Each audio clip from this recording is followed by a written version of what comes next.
किसी ने बड़े कमाल की बात कही है कि लोग हंसने की वजह से कभी नहीं मरते, लोग मर जाते हैं क्योंकि वो हंसना भूल जाते हैं। और ऐसी वीडियोस देखने के लिए सब्सक्राइब करें माय एफएम का यूट्यूब चैनल और दबाएं बेल आइकॉन। नमस्ते दोस्तों, मैं हूं आरजे कार्तिक माय एफएम से। एक छोटी सी कहानी सुनाता हूं 3 बाबाओं की। जिस भी किसी गांव में जाते थे, ना तो कोई शिक्षा देते थे, ना कोई प्रवचन देते थे, ना किसी से बात करते थे, सिर्फ एक ही काम करते थे। उस गांव के बीचों बीच चौराहे पर जाकर खड़े हो जाते थे और तीनों जोर जोर से हंसने लगते थे, जोर जोर से। आसपास लोग देख रहे होते थे तो उन्हें लगता था क्या हो गया ये, आकर के खड़े हो जाते थे लोग। वो इतना तल्लीनता से हंसते थे, इतने कंसंट्रेशन के साथ हंसते थे कि जो आसपास लोग खड़े होते थे वो भी अपने दुख दर्द भूल करके हंसने लग जाते थे। और कुछ लोग इकट्ठे होते, उसके बाद में थोड़े और आ जाते, पूरा का पूरा गांव इकट्ठा हो जाता और हंसते चले जाते। पूरे गांव में जैसे खुशी की लहर दौड़ जाती, खुशी के समंदर में सब डूब जाते। सारे दुख दर्द, सारी चिंताएं भूल करके लोग हंसने लग जाते। इनसे बात करने की कोशिश करते, कोई जवाब नहीं देते, बस हंसते थे।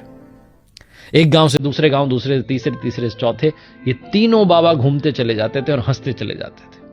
इशारों इशारों में भोजन के लिए बात कर लेते थे, उसके अलावा कोई बात नहीं करते थे। इनसे जब कोई पूछता कि आपका नाम क्या है तो ये फिर से हंसने लग जाते। तो लोग इन्हें हंसने वाला बाबा यानी कि लाफिंग मंक बुलाने लगे। ये तीनों बाबा बस यही काम करते रहे पूरे जीवन भर। लेकिन समय तो सबका आता है। एक गांव में रुके हुए थे, एक बाबा की तबीयत खराब हो गई। बाकी दोनों को थोड़ी चिंता हुई। उन्होंने कहा लोगों से इशारों में कि बुलाइए किसी को। तो बुलाया गया वैद्य जी को। इलाज चला लेकिन बच नहीं पाए। वो जो बाबा थे उनकी रात में मृत्यु हो गई। और ये बात जंगल में आग की तरह फैल गई। इस गांव से दूसरे, दूसरे तीसरे लोगों को मालूम चला कि एक बाबा की जान चली गई है। अब जो बाकी के 2 बचे हैं, आज तो वो रोएंगे। जब सुबह होगी तो वो पक्का रो रहे होंगे। बस उनको रोता हुआ देखने के लिए भीड़ इकट्ठी हो गई। सारे लोग इकट्ठे होकर बात करके चलने लगे कि चलो आज जाकर के देखते हैं कि अब तो हंस नहीं रहे होंगे, अब तो रो ही रहे होंगे। जैसे ही पास पहुंचने लगे तो हंसने की आवाज आने लगी। जाकर के देखा कि वो जो एक बाबा जिनकी जान चली गई है, उनकी डेड बॉडी रखी हुई है, लाश रखी हुई है, उसके पास में दोनों जोर जोर से हंस रहे हैं और इतना तेज हंस रहे हैं जितना आज तक नहीं हंसे। लोगों ने समझाने की कोशिश की कि आपका अपना था, आपका साथी था, आप क्या बात कर रहे हो, रोने की जगह हंस रहे हो, आप में कोई इमोशन ही नहीं बचा है। बहुत सारी बात लोगों ने समझाने की कोशिश की। तब जाकर के इन्होंने फाइनली पहली बार बात की।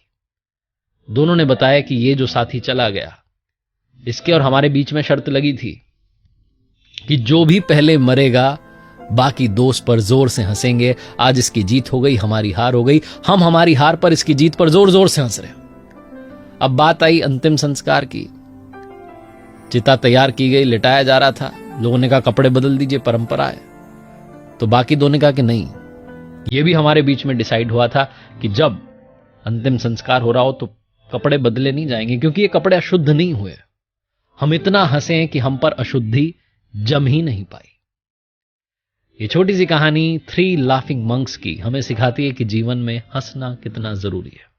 कई बार हम हंसी को अपने जीवन से गायब कर देते हैं, इतना ज्यादा डिस्टर्ब हो जाते हैं, इतनी ज्यादा चिंताओं में डूब जाते हैं कि भूल जाते हैं ईश्वर ने हमें मुस्कुराने की कला दी है जो बाकियों में नहीं है। हम मनुष्यों के पास ये गुण है कि हम हंस सकते हैं, मुस्कान बांट सकते हैं। एक बार फिर से वही बात जो अक्सर आपसे कहता हूं, ऊपर वाले के आशीर्वाद, अपनी मेहनत और अपनों के प्यार के साथ कर दिखाओ कुछ ऐसा कि दुनिया करना चाहे आपके जैसा। ऐसे ही वीडियोस देखने के लिए सब्सक्राइब करें माय एफएम का ऑफिशियल यूट्यूब चैनल। याद रखिए, अगर आप कुछ अच्छा सुन रहे हैं तो माय एफएम सुन रहे हैं। चलो आज कुछ अच्छा सुनते हैं।